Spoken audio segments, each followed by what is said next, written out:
So recently I was looking through some old videos of me when I was a kid, and I found a video, and I must have been like 6 or 7 or something like that, where I received a magic kit, I assume for Christmas or something, maybe for my birthday. I'm not really sure what it was. Must have been my birthday. But it just got me thinking about my journey in magic, because I found it interesting that I received this magic kit, and I actually still remember. I remember playing with it. I remember this trick that I did for my grandma, where like it was like a thimble or thumb thimble thing, you know, those, I don't know what they're called, and a napkin or something, and it evolved like folding in a certain way, so it looks like you're putting the napkin over your finger and then the thumb thing on it, but really you're going directly on your thumb, and then you pull the napkin away and it's on your thumb still. I still remember that. I still remember doing it on my grandma, and she was like, whoa, that's crazy, you know, all this stuff.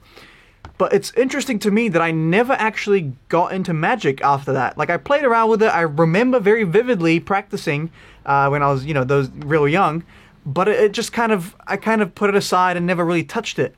And it's just interesting how at one point someone can, you know, experience it and basically have some sort of experience with magic, but it doesn't really stick, and then later on in life it becomes literally their career. So I found it super interesting. Then I started thinking about, like, what was my first memory of magic? And I remember going to a McDonald's in Romania. I don't know how old I was, okay? I must have been real young. I remember going to a McDonald's in Romania, and they had an actual Ronald McDonald clown guy, like he dressed up as Ronald McDonald, and he was doing magic in the McDonald's. I've never seen that happen since then, and I've never seen it happen. I haven't seen it happen here in New Zealand. I haven't seen it happen in Romania ever since. It's just the one time where I remember that was the case, and it's just, I remember exactly what he did. He got me on stage, and he did the classic change bag on me. You know, he'll put something inside. I would try to grab it. There's nothing in the bag. When he grabs it, he takes it out, and then it was this whole comedic thing. And I still remember that trick, and I still remember feeling like, what the hell? That's so funny. I couldn't get it. Ha ha ha. And again, these are moments in time where I was real young. Maybe that's why later on in life I got so attracted to magic, because I had these memories or something in the back of my subconscious. I'm not sure. But the interesting thing is, a long time passed after that. You know, after that, I saw that after I received my magic, I received my kit. It just went on a shelf, and I never touched it for a long time until, well, I didn't touch it again, but in about year 7, so I would have been like, what, 12 years old, something like that. Year 7, 11 years old. A friend of mine showed me a trick, a card trick, and I couldn't figure it out, and I kept bugging him, and he showed me. And that was my one trick, where if someone, like, you know, brought a pack of cards out or was showing me a trick, that's the one trick I knew how to do for a while. And then, in about year 9, so again, 2 years later, 12 years old, 13 years old, about a year or 2 years later, a friend of mine shows me a trick. I'm blown away, and I want to get him back. And that was the whole history with Kyle, and that's when we started, you know, buying Theory 11, and that's where I actually started magic. But it was because I knew a trick, and I'm like, I could fool him with it, but I couldn't really remember how to do it. So I tried to go back and look it up and find it on YouTube and all these things, and then I ended up in the rabbit hole of just learning tricks on tricks on tricks, and coming in every day and fooling him again and trying to fool him again, and he would go home and try to fool me. And so really, like at the beginning, it was just me and a friend in school trying to kill time in English class, trying to figure out who can fool each other. Can I fool him? Can you fool me? And it was more like a competitive thing. Like, I'm not going to let this guy fool me. You know what I mean? It was more like a magician versus magician thing, and we both sucked. So it was really entertaining, because, you know, if I learned a new move and he hadn't seen it, you know, which was very likely because we weren't magicians, then I'd fool him, and then he'd come with a new move himself. And then eventually, you know, we went down the rabbit hole of learning just sleight of hand stuff, and that's all I did really, is cool sleight of hand stuff that I could fool other magicians with, or I could try fool, or at least impress other magicians.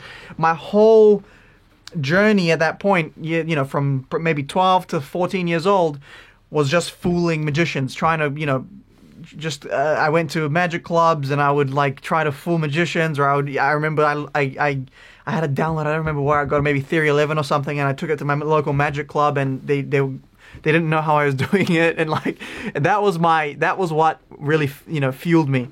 But I think around 13, 14, I started realizing how impactful it can be performing, So I remember I went out with my friend, and we went to like outside of a shopping not mall, but it was like a shopping like place where you could buy groceries, and we basically just tried, like we would stop random people on the side of the road, or as they're leaving or walking with their shit, and like try to do magic for them. And we're like freaking out, if someone was like, no, sorry, I don't have time, and they kept walking, and we would feel like terrible, we were absolutely like devastated if that happened. But then when it went right, it was like the best high, it was like, oh my God, the guy gave me such good feedback, holy shit, he thought I was amazing. So that's kind of like, at what point where I realized like, oh man, performing is quite a impactful thing.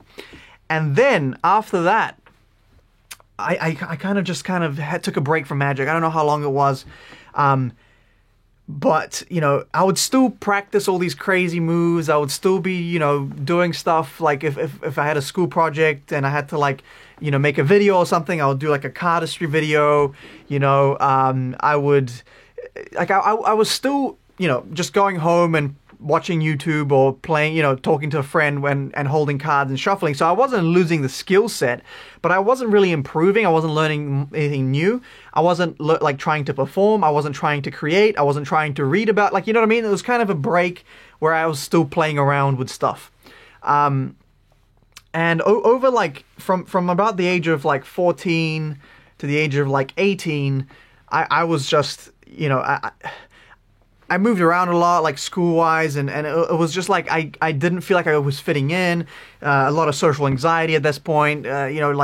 Just didn't want to take risks. Didn't want to do things that were I perceived as like I could be seen as an idiot or cringe, or I didn't want to like screw up a trick in front of someone and they're like, ha, you suck. Because then all of this work that I put in, all this time and effort and money and skill building that I've done for the past few years would basically mean nothing. Okay, so that was my kind of like, it wasn't really an idea. It was just kind of like, I'll keep doing this stuff because I like it. I'll do it for myself, but no point taking a risk about it, and no point putting myself out there.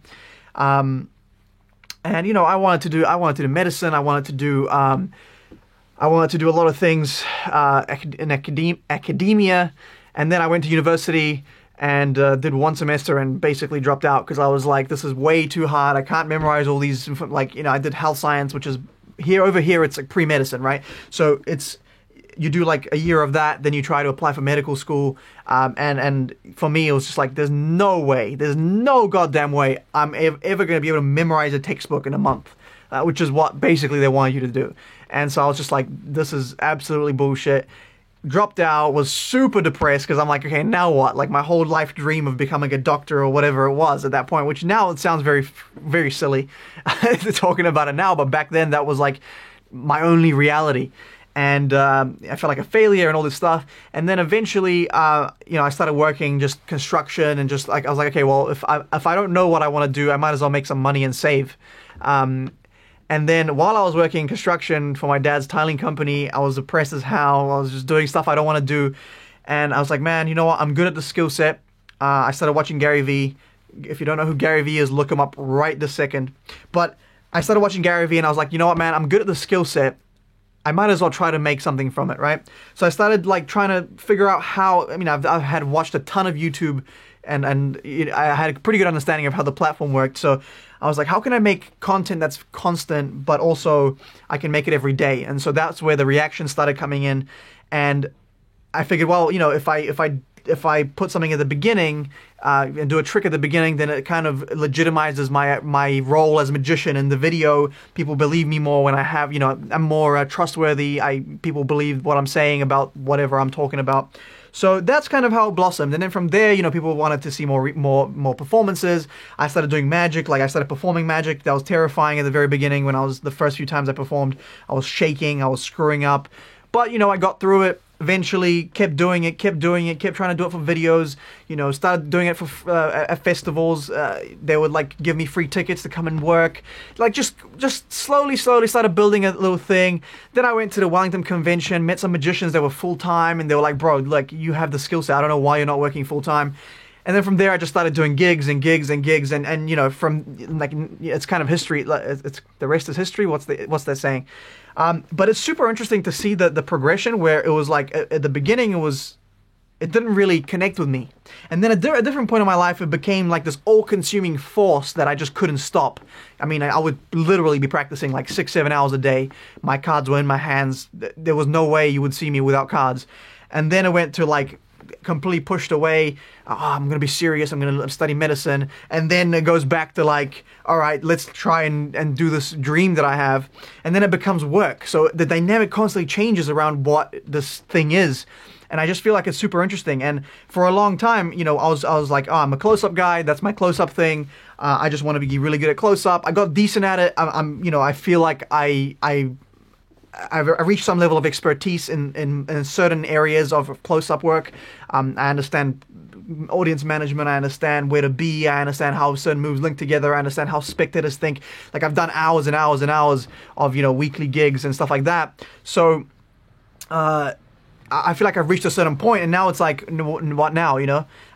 Do I want to be doing close-up forever? Should I be moving into stage, which is kind of what I want to do, at least on some kind of level. I want to have a show, whether that's a more close-up show or stage show. But, you know, so it's like, it's interesting how if you told me when I was starting magic, like, oh, you're going to want to do, like, theaters, I'd be like, dude, no way, dude. The stage, in fact, I thought stage magic was kind of cringe. I was like, dude, the cardistry, that's what's cool, you know? So it's really interesting how it changes. And I'm really curious, like, what's your story? What's your magic journey?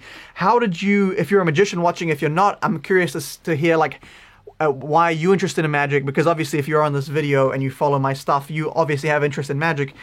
What's your story? Like, I'm just curious. Is it just like something that you do on your spare time? Do you like, is it something that you have aspirations for? You just don't know how to get there?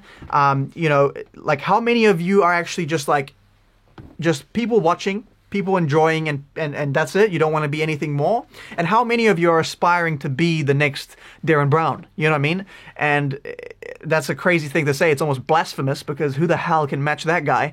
But if you want to get anywhere, you need to set your goals pretty high, right?